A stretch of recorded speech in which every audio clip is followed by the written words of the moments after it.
Hi friends, ಎಲ್ಲರೂ ಹೇಗಿದ್ದೀರಾ? ಎಲ್ಲರೂ ಚೆನ್ನಾಗಿದ್ದೀರಾ ಅಂತ ಅನ್ಕೊಂಡಿದ್ದೀನಿ. Welcome back to my YouTube channel. ಇನ್ನು ಯಾರೆಲ್ಲ ನನ್ನ ಯೂಟ್ಯೂಬ್ ಚಾನಲ್ನ ಸಬ್ಸ್ಕ್ರೈಬ್ ಮಾಡಿಲ್ಲ ಅವರೆಲ್ಲ ಬೇಗ ಸಬ್ಸ್ಕ್ರೈಬ್ ಮಾಡ್ಕೊಳ್ಳಿ. ಹಾಗೆ ನಾವೆಲ್ಲ ದೇವಸ್ಥಾನಕ್ಕೆ ಹೋಗಿದ್ವಿ. ಪೂಜೆ ಎಲ್ಲ ಮಾಡಿಸಿದಾಗ ಬಾಳೆಹಣ್ಣು ಸಿಕ್ಕಾಬಟ್ಟೆ ಮಿಕ್ಕಿರುತ್ತಲ್ಲ, ಅದಕ್ಕೋಸ್ಕರ ಬಾಳೆಹಣ್ಣಲ್ಲಿ ಏನಾದ್ರು ಸ್ವೀಟ್ ಮಾಡೋಣ ಅಂತ ಅನ್ಕೊಂಡಿದ್ದೀನಿ. ಬನ್ನಿ ತೋರಿಸ್ತೀನಿ ಹೇಗೆ ಮಾಡೋದು ಅಂತ. ನೋಡಿ, ನಾನು ಇಷ್ಟು ಬಾಳೆಹಣ್ಣು ತೊಗೊಂಡಿದ್ದೀನಿ. ಫಸ್ಟ್ ಇದನ್ನು ಸ್ಮ್ಯಾಶ್ ಮಾಡ್ಕೋಬೇಕು. ಅದಾದಮೇಲೆ ಮುಂದೆ ನೋಡೋಣ ಏನೇನು ಮಾಡ್ಕೋಬೇಕು ಅಂತ. ನಾನು ಇದನ್ನು ಒಂದು ಬೌಲ್ಗೆ ಹಾಕೋತಾ ಇದ್ದೀನಿ. ಇದನ್ನ ಬೇಕು ಅಂದರೆ ಮಿಕ್ಸಿಗೆ ಹಾಕೊಂಡು ಸ್ಮ್ಯಾಶ್ ಮಾಡ್ಕೋಬೋದು, ಇಲ್ಲದ್ರೆ ಈ ಥರ ಕೈಯಲ್ಲೂ ಸ್ಮ್ಯಾಶ್ ಮಾಡ್ಬೋದು. ಬಾಳೆಹಣ್ಣ ನೋಡಿ ಈ ಥರ ಸ್ಮ್ಯಾಶ್ ಮಾಡ್ಕೋಬೇಕು. ಬೇಕು ಅಂದರೆ ನಾವು ಮಿಕ್ಸಿ ಜಾರ್ಗೆ ಹಾಕೊಂಡು ರುಬ್ಕೋಬೋದು. ತುಂಬ ಹಣ್ಣಾಗಿರೋದ್ರಿಂದ ಕೈಯಲ್ಲೇ ಆರಾಮಾಗಿ ಸ್ಮ್ಯಾಶ್ ಮಾಡ್ಕೋಬೋದು.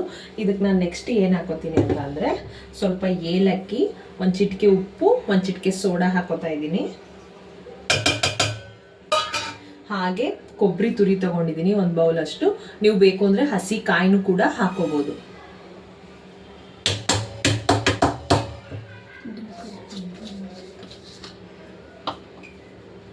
ಒಂದು ಕಪ್ ಅಷ್ಟು ಗೋಧಿ ಹಿಟ್ಟು ತಗೊಂಡಿದ್ದೀನಿ. ನೀವು ಬೇಕು ಅಂದರೆ ಮೈದಾ ಹಿಟ್ಟು ಹಾಕೋಬೋದು. ನಾನು ಇಲ್ಲಿ ಗೋಧಿ ಹಿಟ್ಟು ತಗೊಂಡಿದ್ದೀನಿ. ನೋಡ್ಕೊಂಡು ಹಾಕೊಳ್ಳೋಣ ಹಸಿ ಹಿಟ್ಟನ್ನ. ನೆಕ್ಸ್ಟ್ ನಾನಿಲ್ಲಿ ಅಕ್ಕಿ ಹಸಿಟ್ಟು ತಗೊಂಡಿದ್ದೀನಿ. ಅಕ್ಕಿ ಹಸಿಟ್ಟು ನಾನಿಲ್ಲಿ ಒಂದು 3-4 ಸ್ಪೂನ್ ಹಾಕೋತಾ ಇದ್ದೀನಿ. ಇಷ್ಟನ್ನು ಹಾಕಿ ಚೆನ್ನಾಗಿ ಮಿಕ್ಸ್ ಮಾಡ್ಕೊಳ್ಳೋಣ.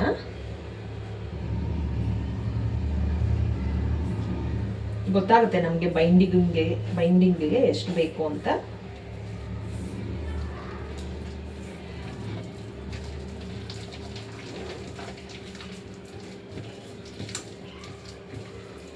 ಹಸಿ ಬೇಕು ಅಂದರೆ ಇನ್ನೊಂದು ಸ್ವಲ್ಪ ಹಾಕ್ಕೊಳ್ಳೋಣ, ಇಲ್ಲದಿದ್ರೆ ಪರವಾಗಿಲ್ಲ, ಬೇಡ ಸಾಕು, ಇಷ್ಟೇ ಅನಿಸುತ್ತೆ.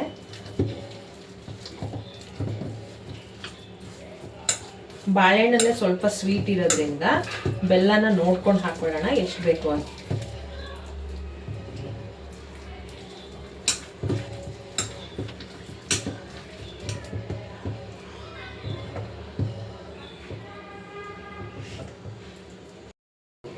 ನೆಕ್ಸ್ಟ್ ನಾನು ಇಲ್ಲಿಗೆ ಬೆಲ್ಲದ ಪಾಕ ಹಾಕೊಂಡಿದ್ದೀನಿ. ಸಕ್ಕರೆನೂ ಬೇಕಾದ್ರು ಅಂದರೆ ಹಾಕೊಂಡು ಮಾಡ್ಕೋಬೋದು. ನಾನು ಇಲ್ಲಿ ಬೆಲ್ಲ ಯೂಸ್ ಮಾಡ್ತಾ ಇದ್ದೀನಿ. ಬೆಲ್ಲದ ಪಾಕ ಹಾಕೊಂಡಿದ್ದೀನಿ. ನೋಡ್ಕೊಂಡು ಹಾಕೊಳ್ಳೋಣ, ಯಾಕಂದರೆ ಬಾಳೆಹಣ್ಣಲ್ಲೇ ಸ್ವೀಟ್ ಇರೋದ್ರಿಂದ ಬೆಲ್ಲದ ಪಾಕ ಸ್ವಲ್ಪ ಹಾಕೊಂಡ್ರೆ ಸಾಕಾಗುತ್ತೆ ಅನಿಸುತ್ತೆ. ಕಲ್ಸ್ಕೊಳ್ಳೋಣ ಈಗ.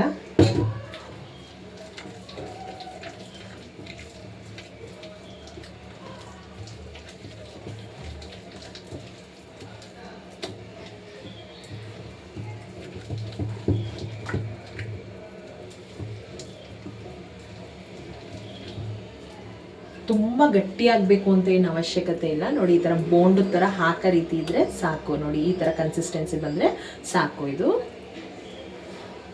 ಸ್ವೀಟ್ ಸರಿಗಿದೆಯಾ ನೋಡೋಣ ಇರಿ.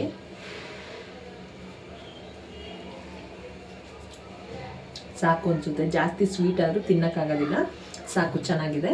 ಈಗ ಇಲ್ಲಿ ಒಂದು ಕಡೆ ಎಣ್ಣೆ ಕಾಯಕ್ಕೆ ಇಟ್ಕೊಳ್ಳೋಣ. ನಾವೀಗ ಇಲ್ಲಿ ಬಾಂಡಿಗೆ ಎಣ್ಣೆ ಹಾಕ್ಕೊಂಡು ಎಣ್ಣೆ ಬಿಸಿಗೆ ಇಟ್ಕೊಳ್ಳೋಣ.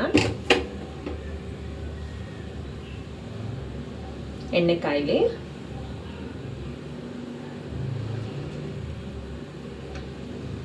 ನೋಡಿ, ನಾವು ಕಲಸಿರೋ ಹಿಟ್ಟು ಈ ರೀತಿ ಇರಬೇಕು.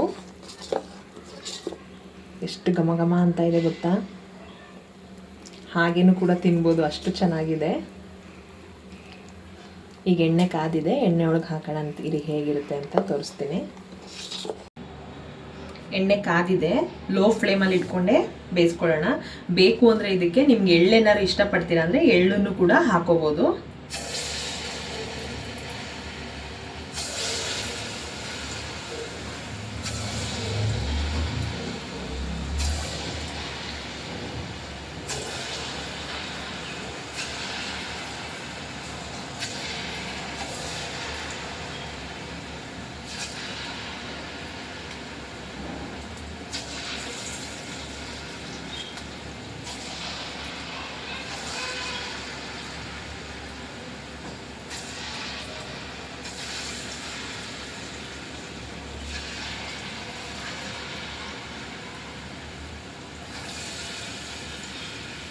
ದ್ರೋಣಕಂದ ಎಣ್ಣೆ ಇರುತ್ತೆ.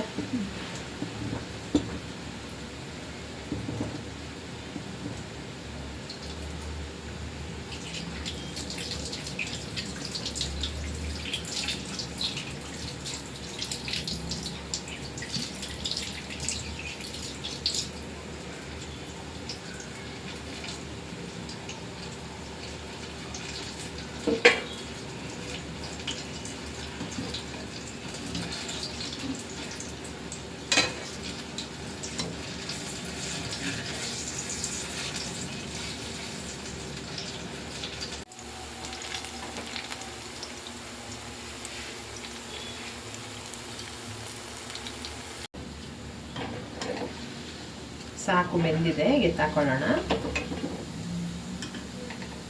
ಒಳ್ಳೆ ನನಗೆ ಜಾಮೂನ್ ಥರ ಕಾಣಿಸ್ತಾ ಇದೆ.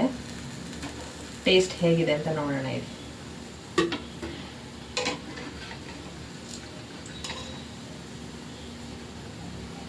ಸ್ಮೆಲ್ ಮಾತ್ರ ಸಕ್ಕತ್ತಾಗಿ ಬರ್ತಾ ಇದೆ.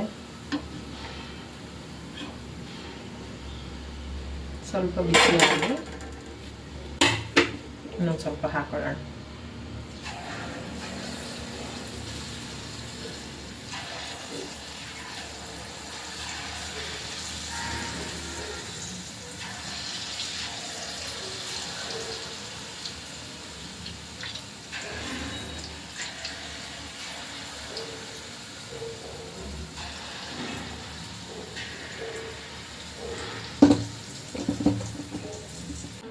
ರೆಡಿ ಆಗಿದೆ. ಹೇಗಿದೆ ಅಂತ ನನ್ನ ಮಕ್ಳನ್ನ ಕೇಳ್ತೀನಿ. ಹಾರ್ದಿಕ್ ಹರ್ಷಿಕ್ನ.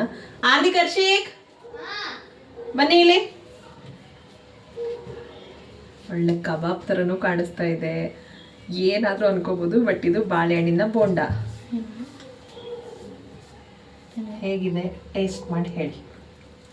ನಾನು ಒಂದು ತಿಂದು ನೋಡ್ತೀನಿ. ಸೂಪರ್. ನಿಜ ಚೆನ್ನಾಗಿದೆಯಾ? ನನಗೂ ಅಷ್ಟೇ ಸಖತ್ ಇಷ್ಟ ಆಯಿತು. ನೀವು ಒಂದ್ಸರಿ ಬೇಕಾದ್ರೆ ಟ್ರೈ ಮಾಡಿ ನೋಡಿ, ಸಖತ್ತಾಗಿದೆ. ಟೇಸ್ಟ್ ಅಂತೂ ಮಸ್ತಾಗಿದೆ. ಸೂಪರ್ ಬಂಬಾಟ್. ನೀವು ಒಂದ್ಸರಿ ಮಾಡಿ ನೋಡಿ. ಥ್ಯಾಂಕ್ ಯು ಈ ವಿಡಿಯೋ ನೋಡಿದ್ದಕ್ಕೆ.